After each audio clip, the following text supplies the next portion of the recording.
And away we go.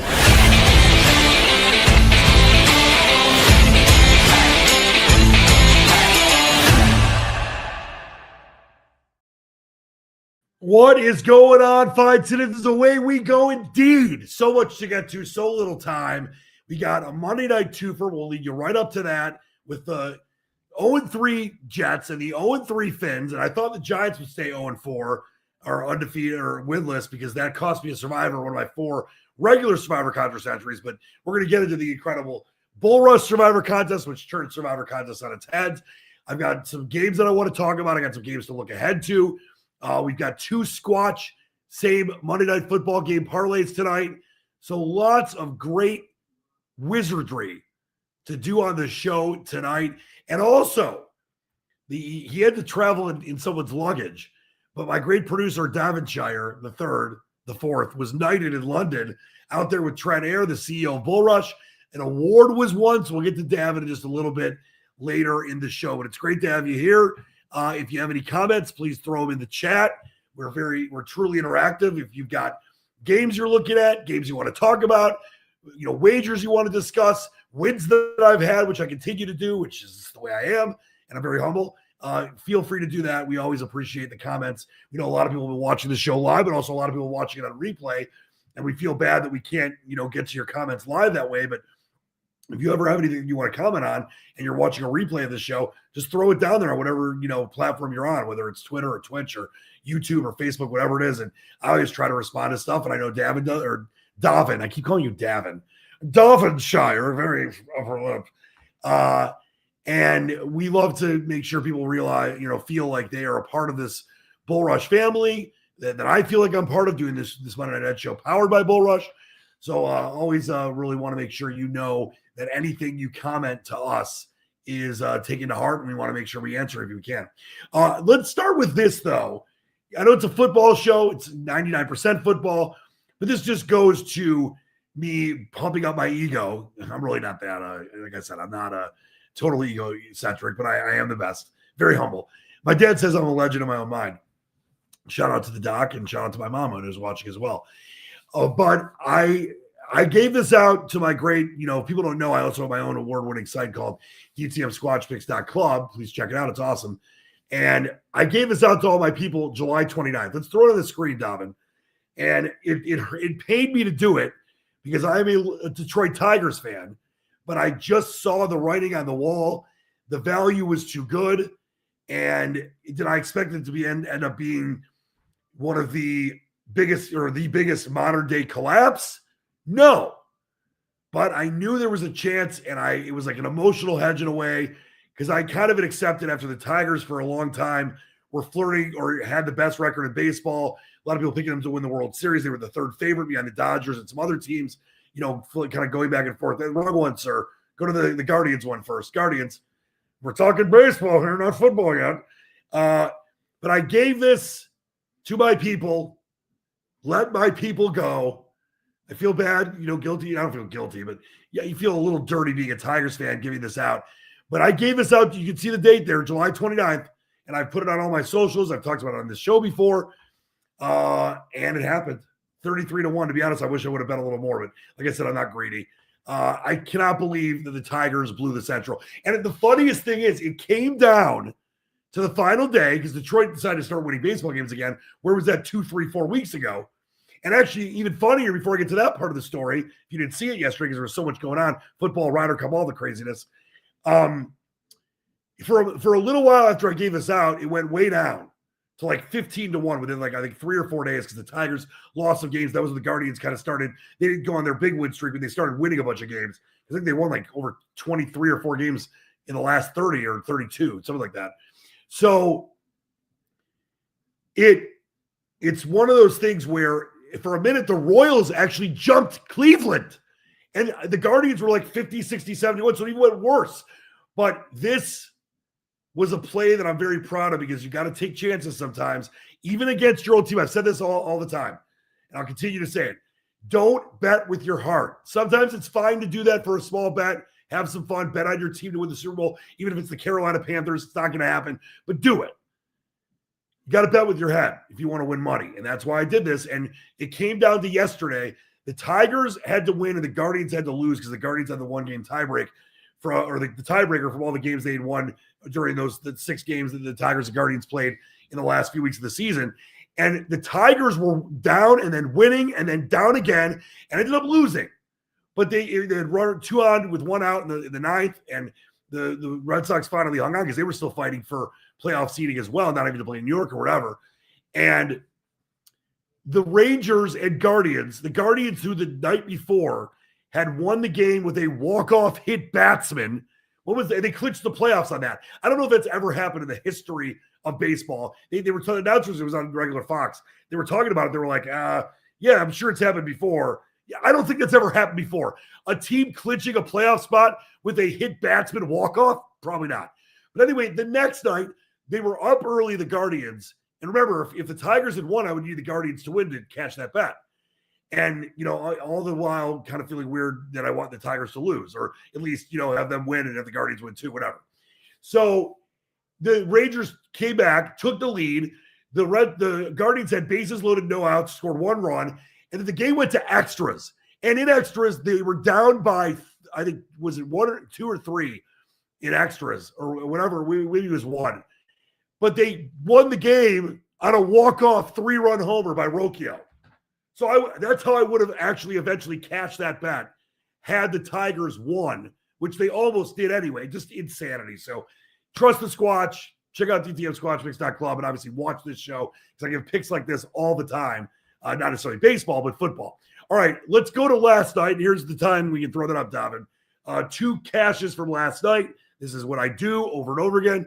We'll start with my touchdown, and what kind of touchdown parlay, but I needed to make it a 3-legger to make this profit boost count. So Romeo Doubs, I mean, he had 6 touchdowns last night, even that many. But he was a scoring machine. He was an easy pick. Couldn't believe he was plus 165, and I knew it was going to be a high-scoring game. George Pickens was the tricky one. Obviously, CeeDee Lamb out, and Pickens was phenomenal. He did have 3 touchdowns, and or multiple touchdowns. And then I just threw in Jordan Love, 175 yards. Could have probably threw in 250, whatever it ended up having. It's almost 300 yards. So that one was pretty sick. I felt good about that. What was that before the boost? About almost 5-1. And then, Don, let's go to the second one. This one I felt very saucy about as well. Oh, well, this is the Bull Rush pick. I bet $5,000, and I'm going to get to what the Survivor Contest is all about if you're new to the show. I teased, I did all spreads. Jags 7.5, they obviously went outright. Colts 7.5, they covered by the half point. I knew that was going to come down to the key number, 3 or 7 in the NFL or college football. And then the Raiders, which cost me a ton of money because I had a great parlay just to win the freaking game. And of course, they get the field goal blocked. But I teased them up to 7 or alt spread up to 7.5. And that 5,000 paid 12,000 total. So I'm in the mix to advance again in the Bull Rush contest. And then that one more, David, if you will, the other Sunday Night Football parlay, which I really enjoyed smashing. That one, when I put it in, no, that's for tonight, sir. Yes, no, that's for tonight, sir. So you got to understand, David did sleep for 4 days. He actually flew the plane back from London with his arms. So he's a little tired, so I'll give him a break. David, the one, there you go. There you go. All right, so this I put together when I was downtown collecting my Guardians money. And the second I put it, I'm like, this is going to hit. But obviously you're always nervous. The only thing that was left, basically after halftime, I needed 1 catch from Kraft and 2 from Tolbert. And Tolbert ended up, I screenshotted this before when the game was over. I think Tolbert ended up having 4 with that huge one late. The Love 2 touchdowns pass, easy money. Kraft had like 6 or 7 receptions or something like that. And then Pickens had way more than 40 yards. And Golden, I think, ended up with like 48 or 50, something like that. So I'm not just throwing these out there to brag about my greatness. That's part of it. But the main part is to show you, and what we give these out on this show as well. And I give them out, I mentioned on my site, DTMSquatchPicks.club. I teach people that you don't have to go crazy. And I had a guy last night, he ended up hitting, he got lucky, but he had, all these different legs of a parlay, which, by the way, you don't always want to do. You want to bet straight bets too, or straight wagers too. That, he had Love or Josh Jacobs scored 2 touchdowns over 75 yards, like a lot of reaches. If you're going to stack props, whether it's a same game parlay or multiple games where you're taking maybe the best prop from that game, 2 from that game, 1 from that game, but whatever you do. You don't want to, it's better to win less money than lose the bet. So yeah, could I have taken Pickens for more yards or Golden for more yards, or Tolbert for more receptions? Sure, gain instead of, what was it, 5-1 with my boost or 3.5-1 without it, it would have been, maybe 7 or 8-1. But the chances, your volatility and your chance of winning goes way down. So to me, that's why I like that last night. And I want to continue to teach people on this show as we talk about wagering and talk about the Bull Rush Survivor Contest and how someone's going to end up winning 50 grand in first place from that one, is that sometimes, and I would say that a lot of times, it is a better strategy to be safer with a parlay leg or a bet you make and win a little less money than try to go crazy and win more money and be greedy. I've seen so many of my friends that don't know what they're doing. I'm not trying to say I'm like the world's foremost expert, but I've been doing this since I was in middle school, and I'm pretty good. I mean, I've had my own website for a while. I've made picks for free on air on various, major radio stations for years and had 5-0 and 4-1 weeks over and over again. I give it out plays like the Guardians 33-1. So I'm very confident, I say this with respect, that I know what I'm doing, but I can always get better and I can always make smarter plays here and there sometimes. And that's what I want to talk about and teach people on this show. So to me, it's way better to take less of a risk and win a little less money than take crazy risk and have way less of a chance of winning any money. And I'm sure that most of you out there, like Sonny's view, understand what I'm saying. He said, let's make some money. We shall. All right, let's get into the week that was in the NFL, or the Sunday at least that was. I know it started on Thursday night with the Seahawks entering by the Cardinals. Boy, the Cardinals deserve to win that game. They just can't get out of their own way. And I don't know if that experiment, I like Kyler Murray. I don't know if it's going to work. They're so underachieving, the Cardinals, and the Seahawks are a good team this year, but the Cardinals with that comeback after their offense sucking forever, and then all of a sudden in the fourth quarter, they're just, come out of it from the dead. They should have won that game, but good teams win games like that and bad teams lose games like that. But talking about Sunday, I'll get to the game last night in a second, because I got big thoughts on the freaking tie from last night. But Jackson Dart, I know he cost me and many others out there probably some money, Survivor Contest entry, etc. Could this guy be New York's savior? I mean, it's his first start, and I got to play on this coming later in the show against Jackson Dart, and I'll give you the reasoning why. But boy, the Giants are awful, and they've been awful. And bringing in Russell Wilson was obviously a temporary thing.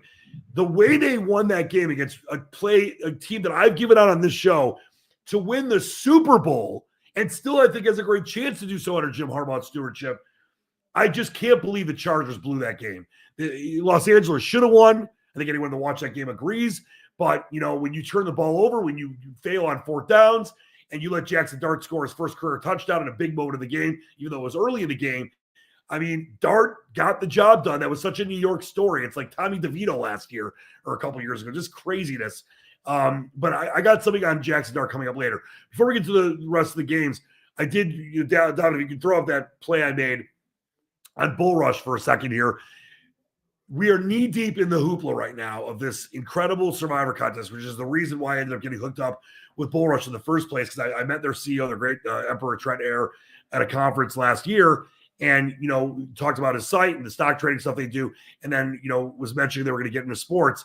And the reason I wanted to get involved with them is because the Survivor Contest is the most unique in the world.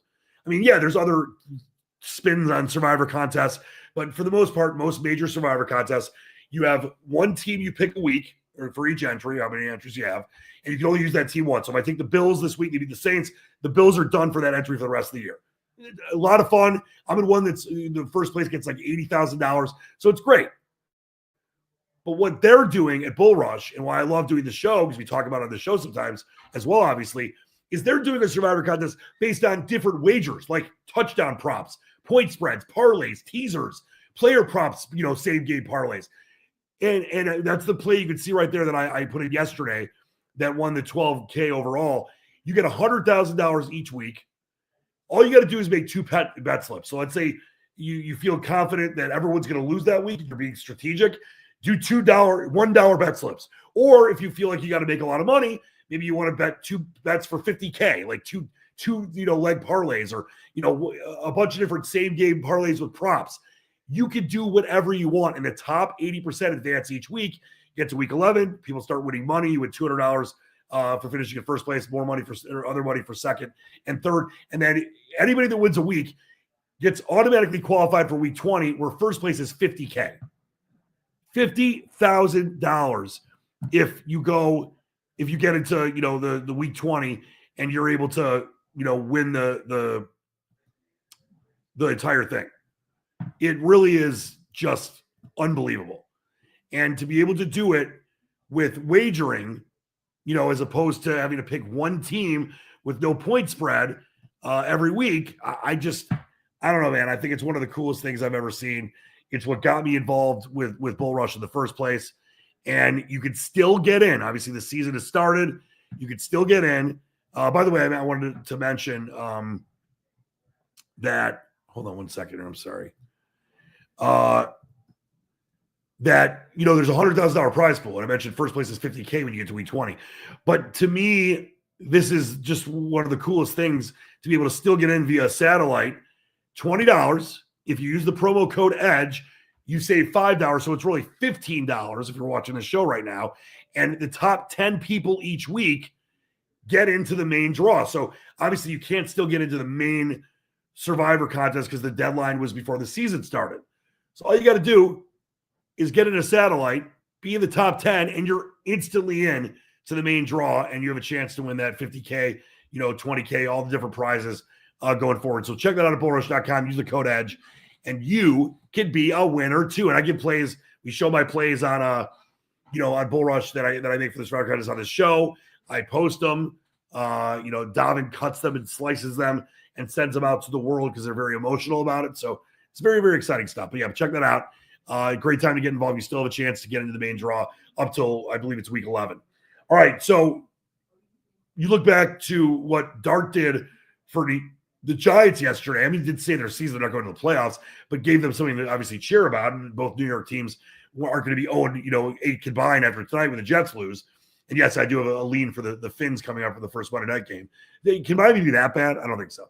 But I'm a little nervous with Justin Fields back. But how about the Lions? My Detroit Lions, all full disclosure, they're my team. I cover them. I've been a fan since I was in the womb. Are they fast becoming the NFC's second best team? Because we all know undefeated Philly, and they got the job done again, looking super so far against the Bucs. The Bucs really had a nice comeback in the second half, but the Eagles defense, the way that Jalen Hurts, even on that fake push play, they were awesome yesterday. And I gave out this play before the season started. Actually, no, I'm sorry. I gave this out a couple weeks in after the Lions won their second game. I think a great thing to make right now, and I gave it out when it was 20-1. It's down to 16-1 now, but it's still not too late. There's still value. Is exact Super Bowl matchup. My official one that I gave out before the season started was Buffalo and Washington at 40-1. And if Jaden Daniels stays healthy, that's still a possibility. But the Commanders don't look great right now. It's down to 35-1 actually. But Jaden Daniels has got to stay healthy. But the Bills and Lions, all they got to do is get to the Super Bowl. So it's almost like an AFC, NFC, champion parlay, if you will. 16-1 right now. I gave it out a couple weeks ago at 20-1. Now it's 16-1. If you believe that I'm right about this or have a chance that this could happen, obviously the Lions have never been to the Super Bowl, so I'm not going to be mad at you if you don't want to pull the trigger on the Honolulu Blue and Silver. But the Bills sure look like they're going this year. They were my preseason Super Bowl pick to win it all. And I think you take that now because I think there's a great chance if the Eagles aren't in, it's the Lions. And obviously Green Bay's a good team too, even with a stupid tie last night. And there's other teams in the NFC that could get the job done. The Rams, can't sleep on them. We give them out, as one of our sleeper picks, and Stafford at 50-1 to win MVP. Obviously, as I mentioned, the Eagles are great. Seattle, the Seahawks are great. The Bucs are great. So there's some good teams, but I think the Lions are the second best team right now in the NFC. And obviously, they lead the NFC Central by themselves at 3-1. And that's 16-1. I told you 2 weeks ago, it's only going to go down unless something, knock on wood, there's no injuries for Buffalo or the Lions. That eventually could be the favorite. I'm trying to see the favorite right now. I know Bills Packers is 14-1. I know there was one other one I thought that was down there. Yeah, Bills Eagles is the favorite right now. It's 10-1. And those are obviously the two favorites to win their conferences. So, I mean, there's taking the favorite is like betting the favorite in a horse race. Sometimes it's okay to do it. Other times you want to bet against the favorite. But to me, I think Bills Lions is a great play as both teams. Obviously, the Bills did have a great offense. Finished the first half yesterday, but dominated the Saints again. Josh Allen, that defense for Buffalo, they're just incredible. But I think the Lions are fast becoming the NFC's second best team, if they aren't already the second best team right now. And as we mentioned, the Eagles, this is a team that obviously, is defending their title. They're 4-0. They're winning games in such different ways. Jalen Hurts is just such an incredible quarterback. They hang on against the Bucs 31-25. Bucs still had a chance late in that game, but the Eagles defense got the job done. I was looking at this and I was trying to think, okay, when could the Eagles lose their first game? No one's ever going undefeated at 17-0. I guess never say never. James Bond taught me that. But when could they lose their first game? It ain't going to be against the Broncos next week or later this week. It's not going to be at the Giants. I don't think it's going to be at the Vikings with or without J.J. McCarthy. It's not going to be at the Giants in Philadelphia. At Green Bay, Monday Night Football, November 10th. Is that the first time the Eagles lose a game? They could win that game. The Lions at home in Philly on Sunday Night Football the following week. Is that maybe where they lose it? So the way this Eagles team's looking right now, if they stay healthy, they might go 9-0, 10-0, 11-0. Looking late in the year, they're at the Bills. I think they're going to probably lose that game if it matters. They have the Commanders in a to-be-determined game in Week 18. Other than that, and they're at the Chargers for Monday Night Football on December 8th. They're not going undefeated, but that could be a 15, win team or 16-1. But the Eagles continue to get the job done. A very, very impressive team. And they're even everyone's pissed off about the tush push. They just find ways to give you fake tush pushes like they did yesterday and scored a touchdown. And how about Cam Ward? I have been wrong so far about the Titans in a couple wagers and games that I thought they would cover in, and maybe a couple early on they should have. This is a terrible Titans team. Cam Ward is going to be, I think, a great quarterback. But I just wonder how people feel about this because he is speaking truth, man. Like you rarely see. He legitimately called himself and his team ass yesterday in his post-game press conference and said some other words that I won't say because there could be some young children watching the show. But Cam Ward is speaking the truth, and I wonder if people like that or not. To me, it's super refreshing. I know there's probably some parents that don't want to say that kind of stuff when kids watch these press conferences. And, my nephew Ord, even when he was 10 years old, he was on YouTube watching stuff. So people can get all this stuff, even if it's on NFL Network, later at night or, in the middle of the game your kid's watching. But I love his honesty, and I feel for him because he doesn't have a lot of weapons there right now. But I think that when you look back, if you're a Titans fan and they continue to build this the right way, because that obviously started with him, it was an easy number one pick. But let's see how they build the rest of the team. If they do it the right way, in 3 years from now, you might look back and say, wow, Cam Ward had to call his team ass, himself that as well. He's taking accountability too. And now this is a Super Bowl favorite or a team that's, going to win a division, win back-to-back divisions. I think that Cam Ward and that Titans team, because I love Cam Ward as a player, as a human being, as an athlete, as a competitor. I think they're going to be really, really, really good. And obviously so far this year, they have been awful. What a terrible loss. I mean, obviously the Texans are a better team right now, not by a ton because they're 1-3, but they're a better team with CJ Stroud. And, Marks had a great day yesterday. It kind of cost me a touchdown I needed late from another player. Nico Collins has been great.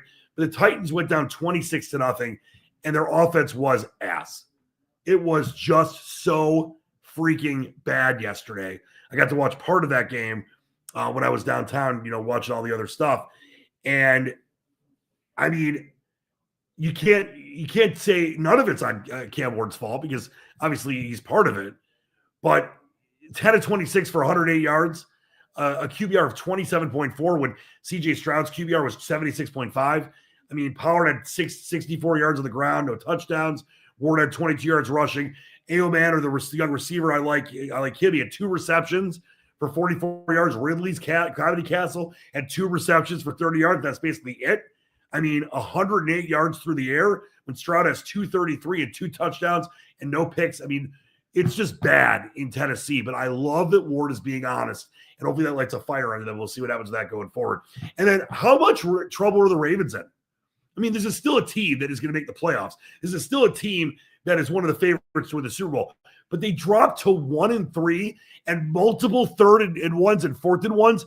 Derrick Henry's not in the game because of the 3 straight games with a fumble. They go down in flames. I mean, the final score was not as indicative as the ass kicking that the Chiefs put on after the first half or towards the end of the first half. 37-20, the final. Mahomes, 25-37 for 270 and 4 touchdowns. He looked as good as he can be. I did like the game from Justice Hill, by the way. He had 3 carries for 76 yards and a touchdown, kind of kept the scoreboard somewhat respectable. But Xavier Worthy showed up finally, 5 receptions for 80 yards. Thank you for my fantasy team. I have the Jew, which is my great fantasy squad, multiple, long-time winning championship team.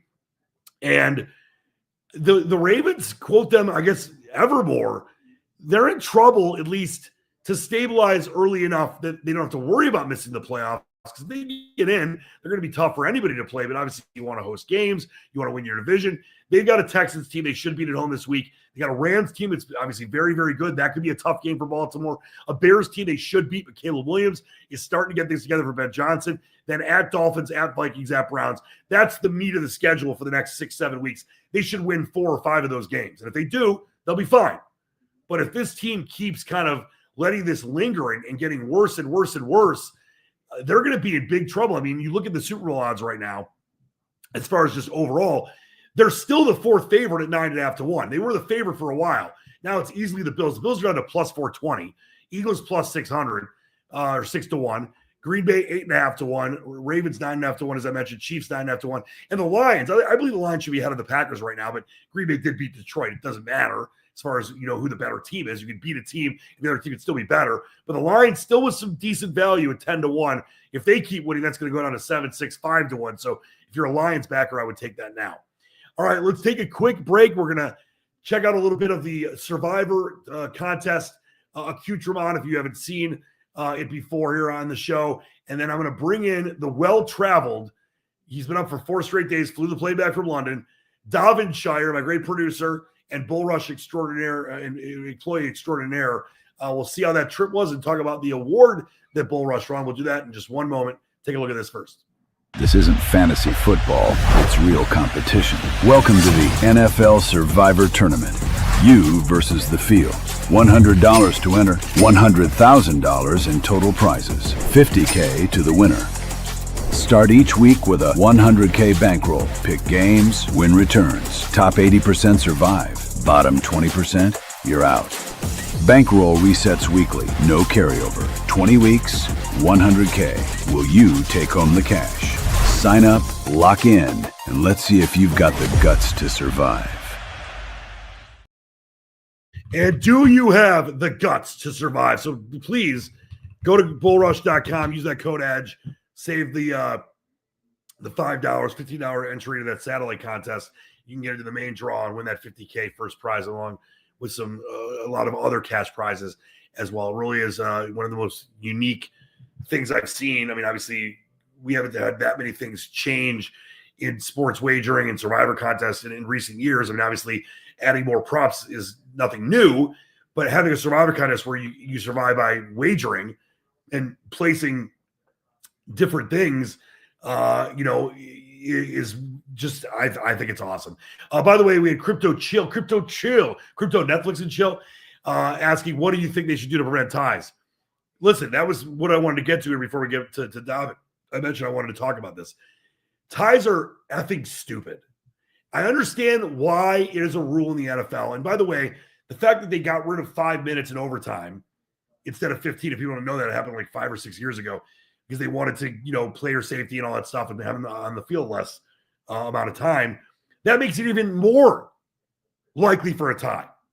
And last night, to be honest, the Packers tried the best they could at that final play to blow the timing and actually lose that game without kicking the game-tying field goal with time expiring. So they got very, very lucky. If that ball was thrown to the corner of the end zone, the game would have been over. Luckily, it was in the back of the end zone and went right out of bounds. The clock stopped with 1 second left.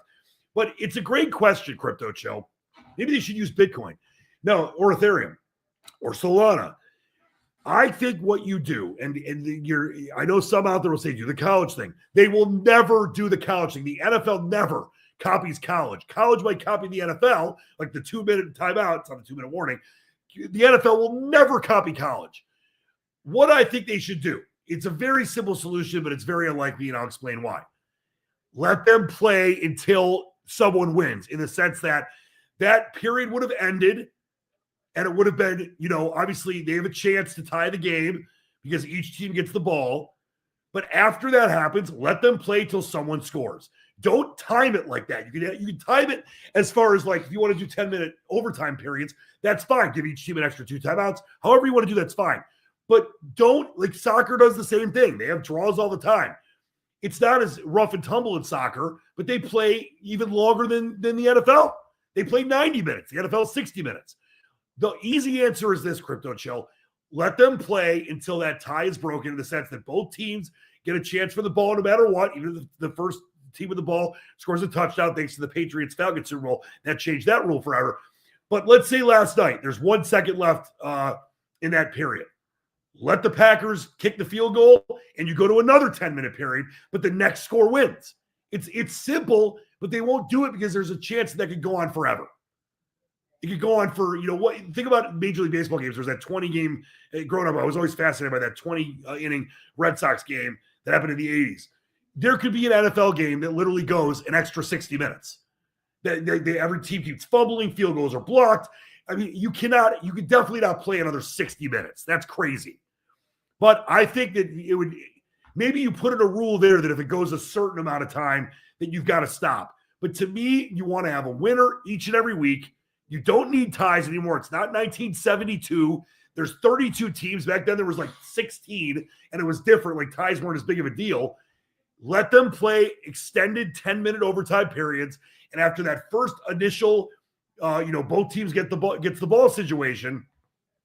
After that, let's say both teams get the ball and neither team scores. Then obviously next score wins. But let's say both teams get the ball, both score a touchdown, and it takes the whole 10-minute period. So it's tied at 27 apiece at the end of that initial overtime. Play another 10-minute period, and whoever scores first next wins. It's so simple, but they just won't do it because they're not going to add time. The players won't agree to it, but that to me is the simplest thing. Is Crypto Chill, there is no chance they will do the college rules where they go to the 25-yard line and second overtime, they got to go for 2, and then there's 2-point conversion festivals. That ain't happening. NFL will never take their cues from college. So, and they shouldn't. But that, to me, is the simplest explanation. All right, let's bring on the world-famous traveler, Davin III. I don't see you. You look like a ghost.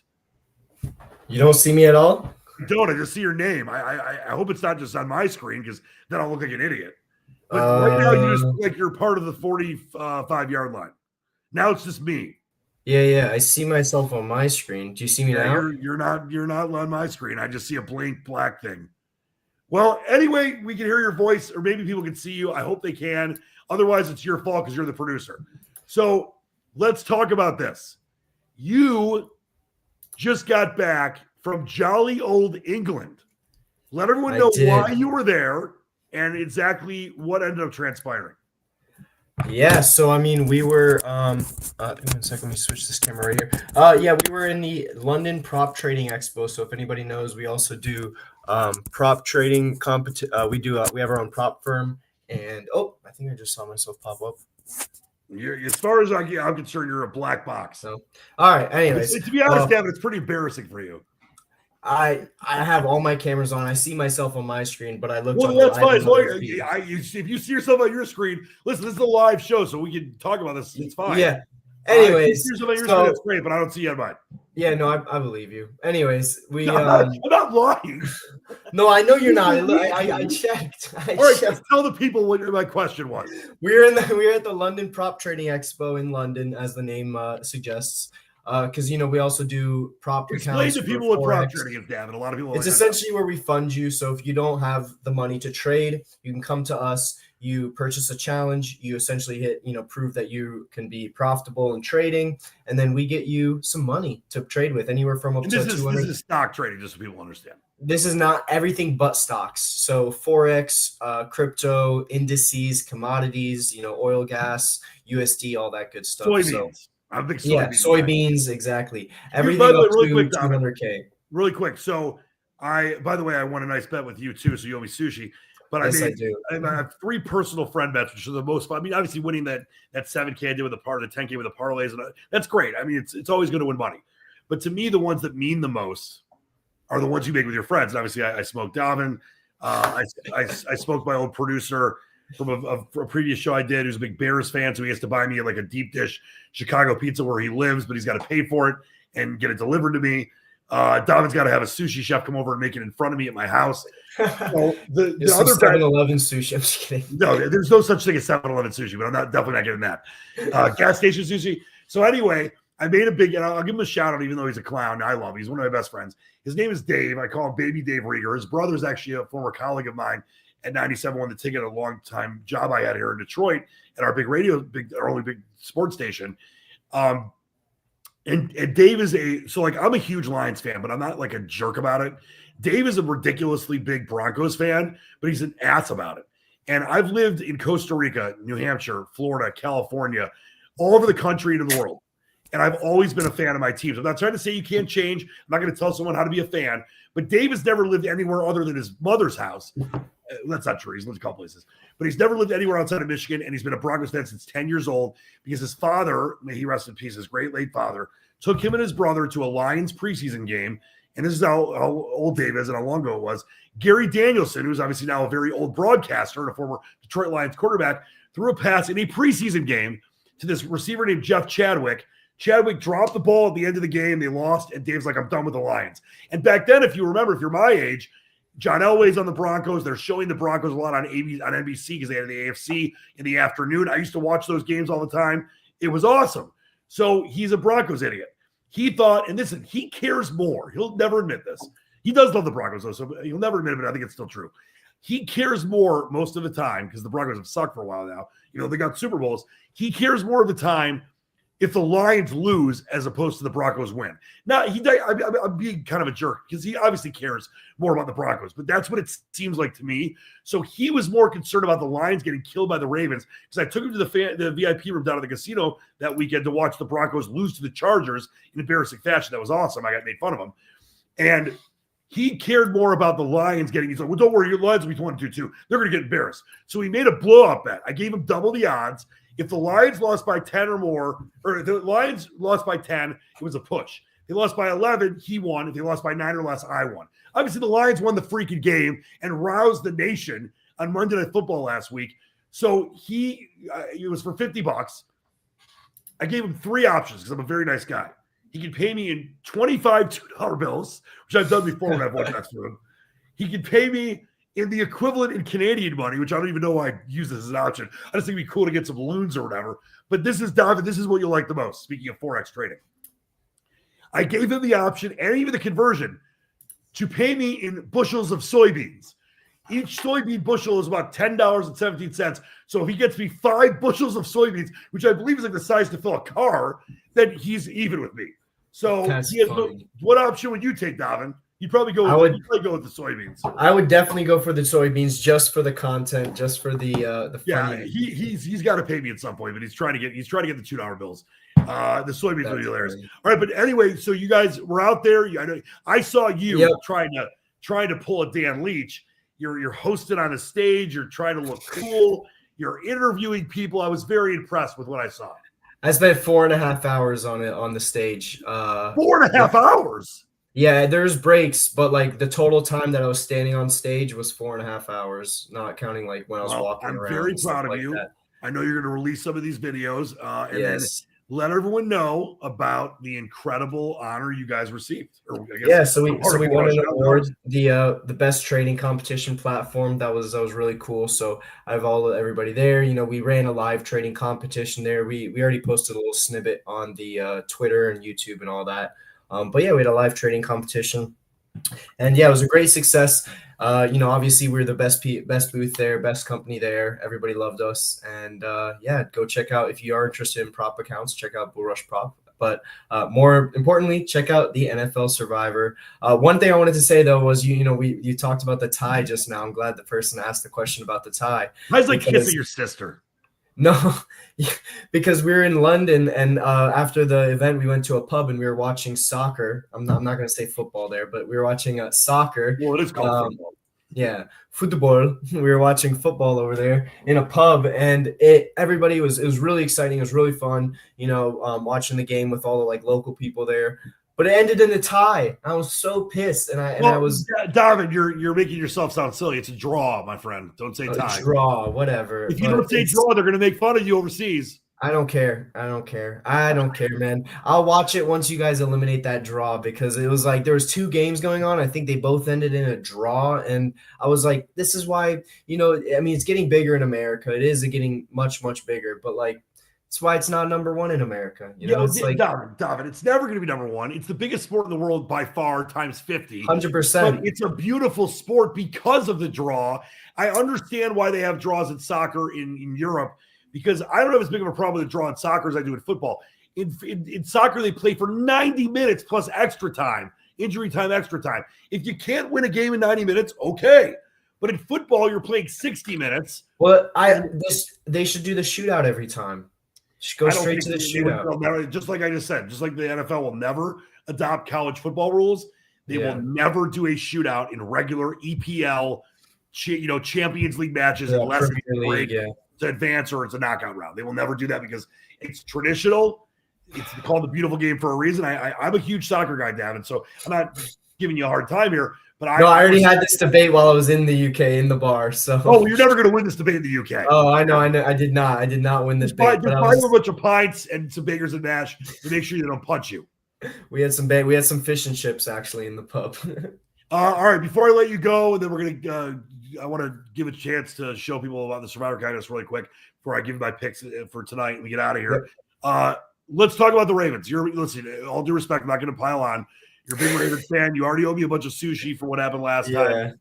But I will say this. I don't think you guys are in trouble yet, but you heard me go over the schedule. If you don't beat the Texans and Bears, at least 2 of those 3 games, well, whatever, Texans, Rams, Bears, if you don't win at least 2 of them, probably need to win all 3. But if you don't win all 2 of them, it is going to start getting, I would say, Panic City in Crab City. Yeah, no, I 100% agree. I'm also really worried about this Lamar Jackson injury. I'm hoping that it's not too long. I hope I hope it's just a little strain or something. But excited to see what Cooper Rush can do. I really hope not. No one's excited to see what Cooper Rush can do. I know. I'm just being positive. I'm trying to stay positive. I'm excited to see what I don't know. Brian Hoyer could do 5 years ago. Come on. I know. It's called being optimistic. Okay, I'm being optimistic. Maybe from what I'm seeing, his status is. I mean, what you really need to worry about is Matabuke out for the season. Your DT. Yeah. But to me, it's a hamstring. Obviously, that really affects a running quarterback more than it would, even just it affects anybody, but definitely a running quarterback is supposed to like a guy like Jared Goff, for example, the Lions quarterback, doesn't run that much. His status is unclear, but it looks like to me, from what I'm reading and the people I trust, that it's not going to be anything that's crazy bad. But Harbaugh declined to give an update to the public during his availability with reporters today. He's very tight about that kind of stuff anyway. If it's really bad, I think we would know. If it's really bad, it would have leaked, because it always leaks. I think it's just going to be a thing that might bother him for a week. You might have to sit out, maybe 2 weeks at most, but I don't think this is a thing that's going to really. I just hope it doesn't last for longer than a week. I just hope it doesn't last. If it does, I mean, you guys are in trouble anyway. But it's not Panic City yet, because you've lost to 3 really good teams and beat one that's playing better than a lot of people thought they were, the Cleveland Browns. But you've got to beat the Texans in Baltimore. The Rams are really good right now, and they're a sleeper Super Bowl team. But that game's in Baltimore. You got 3 straight games at home. You've got to win 2, if not all of them. 100%. If we don't beat the Texans, I'm going to lose a lot of hope. And the funny thing, I looked in the last time we didn't go to the playoffs, I think it was 2016. Well, not so. The last time we were 1-3, we didn't go to the playoffs, and that was in 2015. So I don't know, if you it's a different NFL now. There's 17 games. It's a long season, and you guys are not. It's not like you started 0-4, which only one team has done that in like 30 years. But to me, you've got a schedule that leads itself to you guys getting back on track. I mentioned those 3 road games, all very winnable. Dolphins, Vikings, Browns. You have 3 straight home games against teams you definitely will be favored against, aside from, I mean, you're going to be your small favorite against the Texans, but even if Lamar doesn't play, you're still be a favorite. If he plays, that goes from 2.5 to like probably 6. But then you have the Jets and the Bengals at home. And you guys, how do you guys have 3 straight home games twice? That's crazy. But you got a schedule that opens up to you to still winning 10, 11 games, if not 12. Yeah. Yeah, no, I don't know. I'm gonna see how we do next week, and then I'll decide if I go to that Ravens-Dolphins game down here. Don't give up on your team. By the I'm way, not giving up. I just don't want to go and get blown out, and all right, watch. the Davonshire panic meter 1 through 10, where's it at? So last week it was really low. I was really confident. It was like 3 last week. Right now I'm about at like 5.5, I would say. Just getting over there. But if we lose next week, it's gonna escalate real quick to like an 8. All right. Well, 10 is DEFCON 1. 10's the world's gonna end. So I know. Well, 8 is like we got it. 8 is like we have firing missiles at us. If we don't win, if we lose the game after the Texans, what is it again? The Rams. If we lose against the Rams, yeah, it's then it's well, 10. if you lose to the Texans, lose to the Rams, you're not going to make the playoffs. You'll be 1-5. That's what I'm saying. That's why it's a 10. That's why it's a 10. I don't see that happening. You guys might win both those games, but boy, I really hope so, and I really hope that I hope he comes back for the Texans, but I really hope at least it doesn't last longer than a week, and he's able to come back for the Rams, and he comes back with a new attitude and starts running more. I think that's what he needs to do. He needs to. There's so many times where in the last few games when he was playing where he got sacked, especially that game where he got sacked 7 times in a row. That was against the Lions, dude. I watched every minute of it. I know, but there was a few times where like he was about to get sacked and he was just looking for the pass, and there was a little pocket where he could have ran not a touchdown, but ran 10 yards maybe, at least to the line of scrimmage or farther and get a couple yards, and he just kind of sat back there and moved side to side, but no forward action. I missed the days where he was. See, people are bored of you talking about Lamar Jackson, so let's okay. Great job. All right, let's get back to your picks. Great job, Davonshire. I love you. Show the people a little bit on the Survivor kind of, so we'll get to my picks. All right, sounds good. Believe in the dream. You want a shot at $50,000 in cold, hard cash? Well, Bull Rush just dropped a new sports comp, the NFL Survivor. And the total prize pool, a massive $100,000. First place gets 50 grand, straight up. Think you got the picks to survive 20 weeks? Here's how it works. Start each week with a 100K fantasy bankroll. Make picks using real NFL odds. Place in the top 80% and you survive. Below that, you're out. Your bankroll resets each week, so a bad week doesn't kill your season. Make it to week 20, and you and all the other survivors split the entire $100,000. You want the bag? Prove it. Join NFL Survivor only on Bull Rush. Thank God that Davin does those videos like about 3,000 times better than he talks about Lamar Jackson. I'm just kidding. I give him a hard time because I love Davonshire. He's an incredible producer. I brought him on last week and just praised him, which I, for way too long. But no, he's awesome. Just I was falling asleep about his Lamar Jackson ins and outs and cuts and whatever. But yes, listen, quote them nevermore. They better win at least 2 of those 3 games, or they will be in big trouble. All right, let's take a look at the week 5 look ahead. I got 4 games. I always look for the 4 games I like the most. And if there's a week where I don't like 4 games, I won't pick 4 games. But this week I actually did like exactly 4 games when it comes to where we're at with the spreads coming on this Monday. The first game is the Cowboys and the Jets.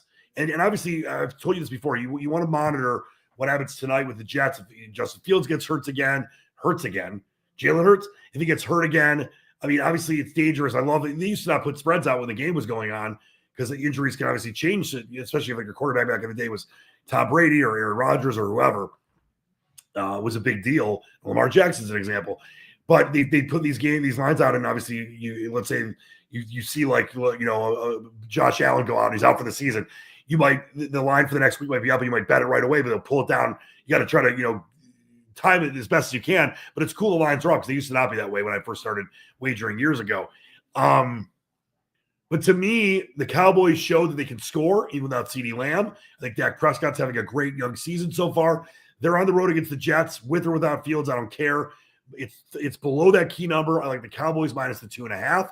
I think you got to give big props to George Pickens. He had a monster game last night, multiple touchdowns, and I think that he's going to be a big factor. Even when Lamb comes back, he's not going to lose all of his targets, but he's just going to be that great number 2. And a lot of times CeeDee Lamb gets double covered. It's going to open up things for Pickens. And obviously you saw Tolbert and Jake Ferguson and others that were able to get a lot of catches last night as well. The Saints. Now, listen, you might say the Saints are the worst team in the NFL, Leach or Squatch. Let me tell you about the Saints. They are playing better than people think. And they hung it with the Bills for a while yesterday. Their offense isn't great at times, but they have a decent defense. And I like what Spencer Rattler is doing. I told you earlier in the show I was going to go against and fade Jackson Dart. A lot of times, and I'm not saying there wasn't pressure on him, but he's, we'll see. Russell Wilson basically gets benched. Jackson Dart doesn't have the kind of pressure if he was like Cam Ward, starting game number 1, overall number 1 pick, all the expectations. A lot of times, let's say in the NCAA basketball tournament, a team that loses a star player, you take him for the next game, the game after that, you go against them. Same thing here. Not only that, it's on the road in the NFL, which we know how tough that is, even in this era of parity. The Saints are minus 1.5 right now. That line might go up because you're going to see some real sharp professional money on the Saints who can hang in games, have a defense to get it done, and it's Jackson Dart's first road start. Remember that win over the Chargers, which I think the LA Stills probably should have won that game. It wasn't like the Giants really outplayed him. There was just too many mistakes in the end. That was at home. He's going on the road to a hostile environment. Even though the Saints aren't a great team right now, they still have great fans in the Superdome. And I love the Saints minus 1.5. Don't buy into the hype. Also, no Malik Neighbors for the season. And you feel bad for him. You feel bad for Giants fans. Or do you really? But once again, the main situation here, and a lot of things in the NFL when you want to make money is based on situational betting, is fading the rookie that gets his first win at his first start at home, much like how Tommy DeVito came out of nowhere for the Giants a couple years ago. Take the Saints on that one. I love that. That spread's going to only go up. Also, how about the Ravens? Speaking of Davonshire, quote them nevermore. You look at their spread right now, and they're minus 3.5 at home without Lamar Jackson, most likely against the Texans. If Lamar Jackson plays, that line's going to go up. I would take it right now because whether he doesn't play or not, even though C.J. Stroud and the Texans are playing better and obviously just embarrassed the Titans, who are awful, buy it to 2.5 through that key number. The money line's not terrible. It's only 168, to be honest. If you're, you're going to put it in a parlay or just, want to make a big bet on the Ravens, the money line's not terrible. I think the Ravens win this game. And I don't care if it's Cooper Gold Rush. I don't care if obviously Lamar Jackson's got to be healthy. I think they're going to win this game. They're too good of a team, even with the backup quarterback, to lose to Houston. Who, listen, Houston's playing better, but there's issues in Houston. They're not the team that people thought they would be by now. I like the Ravens in that game. Buy it down to 2.5. And then the Patriots. How about the Patriots continuing to show that they're an improving team? I think they'd be this good this year, this early. They are. They are catching. It's now up to 8.5. It was 7 and a hook, which is through the key number 7. Now it's up to 8.5 against the Bills on Sunday Night Football. Do I think that New England's going to win this game? No. But remember, Buffalo struggled for a little while against the Saints. Yes, this game is at home. The Patriots know the Bills very well. They're division rivals. They played each other twice a year for forever. I like the Patriots. And that line, I was surprised it went to 8.5. I thought it was actually maybe go down towards 7 with less juice on the other side, or more juice, obviously, on the Bills. But to me, I think this line's going to go closer to 7.5 or 7 based on the sharp money. So I like the Patriots plus 8.5. I mean, yeah, could the Bills blow them out? Sure. But to me, that you got to look for value. It's a tough division rival that knows them very well. I like the Patriots plus 7.5. 2 quick baseball plays, and we'll get to the Squatch same game parlays for the Monday Night Football 2 before we get out of here tonight. Cleveland. All this team has done is make the biggest comeback in modern baseball history. To win the AL, they're 10-1. Yes, it's a long shot, but I like the odds of 10-1 when you only got a few teams to worry about. So Cleveland to win the AL at 10-1. How about the Toronto Blue Jays? That home crowd, baseball home crowds aren't that big of a deal these days, but some crowds can be. And that I was at Rogers Center earlier this year when I was at a conference in Toronto. That Rogers Center, former Skydome home crowd is unbelievable and will be a massive factor for home field advantage. The Blue Jays at 7-1 to win the World Series. Book that right now. Those odds are only going to go down. You got to make that before the playoffs start. All right, here we got the 2 Squatch same game Monday Night Football parlays. Let's start with my Jets Fins sizzler as these games are coming up right now. All right, so Dolphins money line. Taking a little bit of shot there, but I think Miami's a better team than the Jets and will win this game at home with Tua having a better game than people maybe give him credit for in this one. Garrett Wilson, 50 yards or more receiving. Waddle, 25 yards or more receiving. Tyreek Hill, 4 more receptions. Ollie Gordon, who's the future for this Dolphins team. I think he's going to get more than 15 yards, so 15 or more rushing yards. He's starting to become more of a change of pace back. with A-Chain, and is a guy that's going to get more snaps and is working more with getting more snaps in practice as well with the first team at times. So you got him for 15 yards or more. Hopefully he gets that. No, it doesn't get losses. Breece Hall, 2 or more receptions, should have 3 or 4. And Fields, 25 yards rushing or more. Obviously, he's coming off an injury, but it was a concussion. It wasn't a leg injury. He's going to run. That's 5.5 or so to 6 to 1. I boosted it. Don't worry about that if you don't have one, but I like the 5.5 to 6 to 1 right now for that. So that means 100 would pay about $560. And then here's the nightcap, the Broncos and Bengals. By the way, I stayed away from this game in Survivor Pool, my regular Survivor Pool, because I believe the Bengals could win this game because Denver is just not a good team right now, and Bo Nix does not look very good. So I stayed away from that. There haven't been many upsets in the NFL this year as far as like big point spread upsets. That could happen. So just to use that for, as a gauge, if you will. So I like Chase Brown, 2 or more receptions. Jamar Chase, 5 or more receptions. Jake Browning, you saw him come in relief of Joe Burrow a couple weeks ago and win the game. He's a good quarterback. Was great at Washington. He's going to be fine. He's not like a rookie that doesn't know what he's doing. Troy Franklin, who's had a nice young season for the Broncos, 3 or more receptions. T. Higgins, 30 or more yards. I think he might have 1 30-yard bomb alone. I used the alt spread over. I think the over is going to go. You might even go over the regular over, but I brought it down to 36. The regular over is 44 and a half. Mike Gesicki, the tight end, 2 or more receptions. He's getting involved more in the offense. And then Jake Browning, 1 or more touchdown passes. That's over 4 to 1. So I think we're going to last night we cashed 2, and we're going to cash 2 again. So play those at your leisure. Squatch isn't responsible for negligent gamblers, but I like both these tonight. Enjoy that as well. By the way, I know we don't have a screenshot of this stuff. And before we get out of here, I did make a touchdown parlay that I think is fun when you've got 2 games. When you have 1 game, it's tougher. I mean, I've hit a bunch of them this year, but I like doing it with multiple games. So I did a 3-leg touchdown parlay. And obviously, it doesn't want to let me log in right now because it's just stupid. Now I'm in. So I took Jamar Chase for the Bengals game and the Broncos game, Troy Franklin for the Bengals game and the Broncos game. Chase is like plus 180 based on the sports book. Franklin's place around 240 based on the sports book. And then I think Tyreek Hill scores tonight for the Fins. He's around plus 125. It's about 18 to 1. 18 to 1. You go Chase, Franklin, Hill, anytime touchdowns. Let's cash that tonight as well. All right, big thanks to the great Davin, the guy literally hasn't slept in about a week. Just got back from London, brought back a bunch of, tea and crumpets. So that was really nice. Brought a lot of tea back to put into the harbor. I don't think there is a harbor where he lives, but he's going to put it in there anyway. And was very, very kind to come on and talk with me about his, unfortunately, very embarrassing Ravens, but a great award won by the Bull Rush team and a great job done by him for commanding the stage for 4.5 hours. I didn't think he could do more than 2. He did 4.5, so very impressive. Big thanks to David Shire. Most importantly, big thanks to all of you. You can see the show every Monday night, 6 p.m. Eastern. Replays on all the different platforms you're on. Thank you so much for watching, everybody. We got 2 big Monday night games tonight. Let's make some money. And don't forget, go to bullrush.com. Get in that satellite Survivor contest. It's only costs $20. If you use the promo code EDGE, you save $5, so it's $15.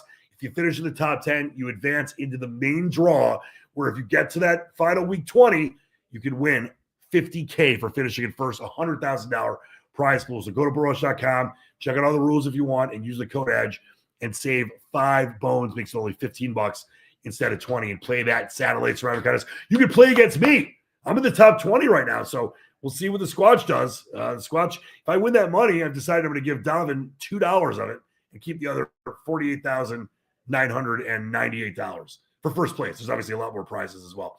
All right, until next time, keep your feet on the ground. Keep reaching for the stars. Thank you so much for watching the Monday Night Edge with Dan Leach. Until next time, believe in the dream. We'll see you then. Believe in the dream. Out of here.